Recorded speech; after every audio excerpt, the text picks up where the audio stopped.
নমস্কার, বাংলায় শেয়ার বাজারে আরো একবার আপনাদের সকলকে স্বাগত। আজকের এই ভিডিওতে আমরা আলোচনা করব $500 বিলিয়ন যে একটা লক্ষ্য রেখেছে ভারত মার্কিন বাণিজ্য চুক্তি, সেটার ব্যাপারে। এবং দেখুন, এখন মার্কেটে কিন্তু একটা ভয়ের জায়গা হয়ে আছে, কিন্তু এই সময় আমরা কিছু ভালো খবর পাচ্ছি মার্কেট রিলেটেড, সেইগুলির ব্যাপারে আলোচনা করব।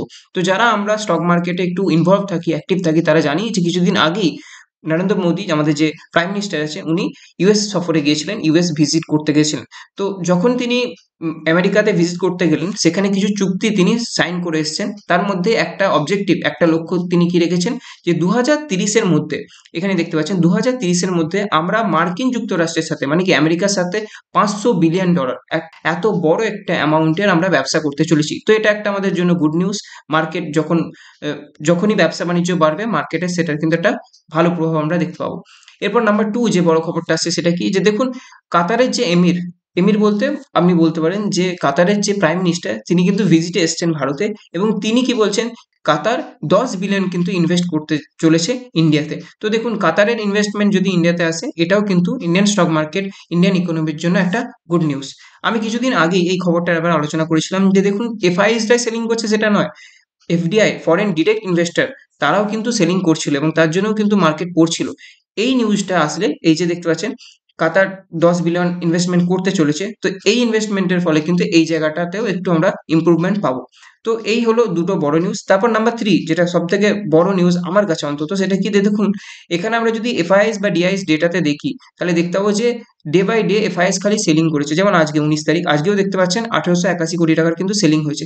কিন্তু আগের দিনটা দেখুন, প্রথমবার, এখানে যদি আমরা একটু পিছন দিকেও যাই, দেখতে পাবো যে রোজই সেলিং করছে, এফআইএস রোজই সেলিং করছে। কিন্তু কালকে প্রথমবার আমি দেখলাম এফআইএসটা কিন্তু 4,786 কোটি টাকার একটা বাইং করেছে। তো এই হলো তিনটে গুড নিউজ। একটা হচ্ছে কি, এফআইএস দের দেখা একটু পেয়েছি আমরা, চলে যাচ্ছিল প্রথমবার, কালকে 18 ফেব্রুয়ারি একটু দেখা পেলাম।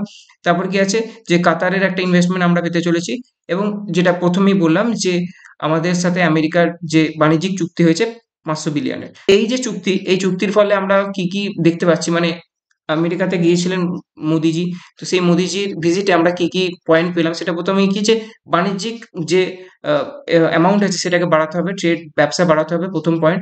নাম্বার 2, ডিফেন্স এবং সিকিউরিটিতে কোঅপারেশন রাখবে। নাম্বার 3, এনার্জি এবং ইনফ্রাস্ট্রাকচার সেক্টরে একটা ফোকাস থাকবে। নাম্বার 4, টেকনোলজি সেক্টরে একটা অ্যাডভান্সমেন্ট চাইছে।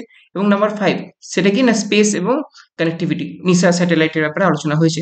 তো এই যে মিটিংটা হলো, এর ফলে স্টক মার্কেটের কোন সেক্টরে আমরা প্রভাব দেখতে পাবো, সেটা ব্যাপারে এই পিডিএফটাতে আলোচনা করেছি। তো দেখুন, এটা কোনো বাইং বা সেলিং কিন্তু রেকমেন্ডেশন নয়, এখানে আমি জাস্ট উদাহরণ দিয়েছি। আপনারা যখনই ইনভেস্টমেন্ট করতে যাবেন, কোনো ফাইন্যান্সিয়াল অ্যাডভাইজারের কাছ থেকে অ্যাডভাইস নিয়ে তারপর ইনভেস্ট করবেন।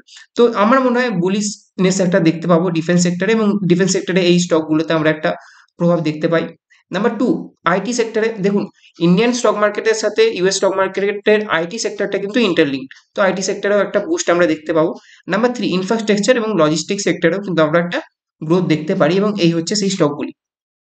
আশা করছি ভিডিওটি ভালো লেগেছে। ভিডিওটি ভালো লাগলে অবশ্যই লাইক, শেয়ার, সাবস্ক্রাইব করবেন। ভালো থাকবেন, নিজের খেয়াল রাখবেন। শুভরাত্রি।